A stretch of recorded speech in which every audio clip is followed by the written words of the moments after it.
आप देख रहे हैं नन्हे मुन्ने की कहानी। बेटी, एक बार चल के लड़के को देख तो लो। मेरा दावा है कि लड़का तुम्हें बहुत पसंद आएगा।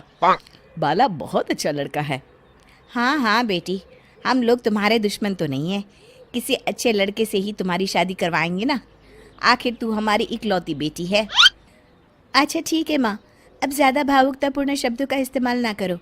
मैं चलने के लिए तैयार हूँ। चलो फिर, बिना देर के हम सब चलते हैं। सभी बाला के घर पहुंचते हैं। अरे क्या बात है बहन जी, अभी तक आपका बेटा नहीं आया? जी बस आता ही होगा। तभी वहाँ बाला आता है। लो जी, आ गया मेरा बेटा। ये लोग तुझे देखने आए हैं और ये इनकी बेटी नम्रता है। बाला के सर पर बिल्कुल बाल नहीं होते।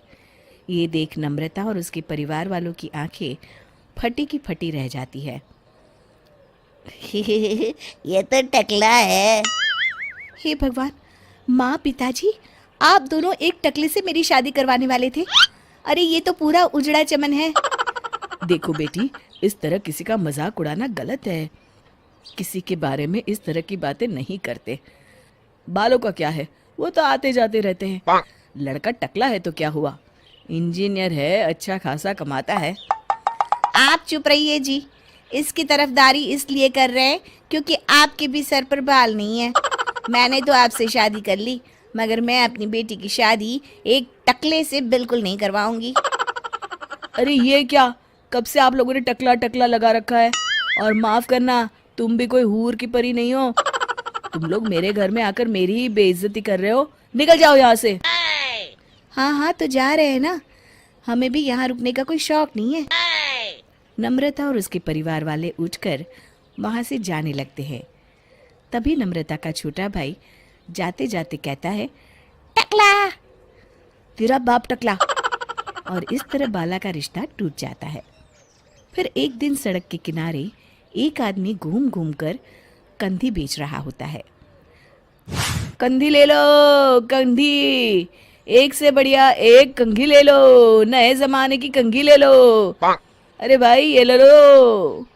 घूमते घूमते वो बाला के पास पहुंच जाता है।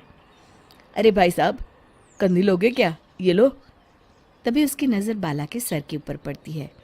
अरे माफ़ करना भाई साहब, आप इसे लेकर क्या करोगे? आपके सर पर तो बाल ही नहीं है। आपका तो स्टेडियम पूरा खाली है। चलता हूँ, कंधी ले लो, कंधी ले लो। कंधी वाले की बातें सुनकर बाला को बुरा लगता है।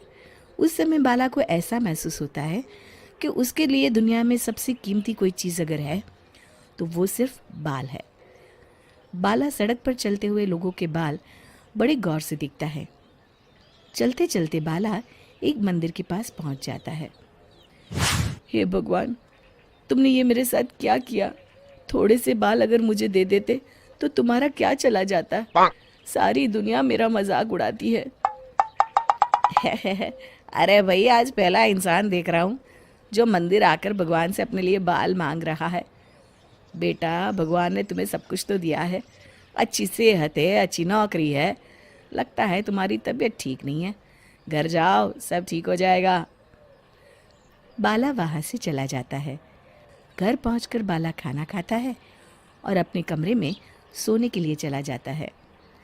फिर सुबह जब बाला सोकर उठता है तो आईने के सामने अपने आप को देखकर हैरान हो जाता है।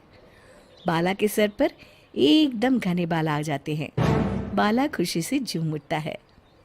अरे ये तो चमत्कार हो गया, मेरे सर पर बाल आ गए। लेकिन ये हुआ कैसे?